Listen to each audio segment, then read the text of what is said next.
Smart meter বাতিল, নয়া বিদ্যুৎ আইন বাতিল সহ একগুচ্ছ দাবিতে বৃহস্পতিবার মালদার মানিকচকে জোরদার আন্দোলন করল সিটু সহ বিভিন্ন বামপন্থী শ্রমিক সংগঠন।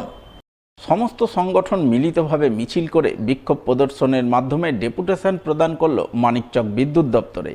এদিনের এই আন্দোলনের নেতৃত্ব দিয়ে স্মার্ট মিটার ইস্যুতে রাজ্য এবং কেন্দ্র সরকারের বিরুদ্ধে সরব হলেন সিটুর জেলা সম্পাদক দেবজ্যোতি সিনহা সহ অন্যান্যরা।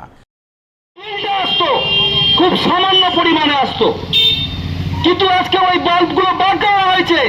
ইনকালাব জিন্দাবাদ, স্মার্ট মিটার বাতিল করো। স্মার্ট মিটার আমরা লাগাতে দিব না। স্মার্ট মিটার একটা আম্বানি আদানি লুট করার জায়গা। যারা লাগিয়েছেন 500 টাকার বিল 5000 টাকা হচ্ছে। গরিব মানুষের উপরে যদি আক্রমণ আসে সেদিন বড় সড়ো আন্দোলন হবে। আমি আবার বলছি, আমরা যুদ্ধ করতে আসিনি, আমরা গরিব মানুষের লড়াইয়ের জন্য ডেপুটেশন দিতে এসেছি।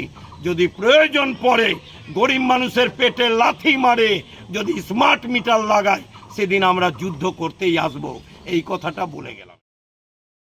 মালদার মহদীপুর সীমান্ত ট্রাক ওনার্স ওয়েলফেয়ার অ্যাসোসিয়েশনের বার্ষিক সাধারণ সভা হয়ে গেল শুক্রবার। এই সাধারণ সভার মাধ্যমেই গঠিত হলো সংগঠনের নতুন কমিটি। আলাপ আলোচনার মাধ্যমে 13 জনের নতুন কমিটিতে সম্পাদক নির্বাচিত হন সঞ্জীব ঘোষ এবং সভাপতি হন শ্যাম ঘোষ।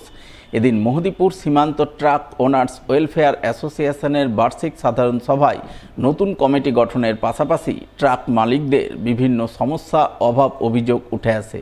সেই সঙ্গে সংগঠনের বিগত কমিটির আয় ব্যয়ের হিসাব নিয়ে আলোচনা চলে বলে জানা গেছে।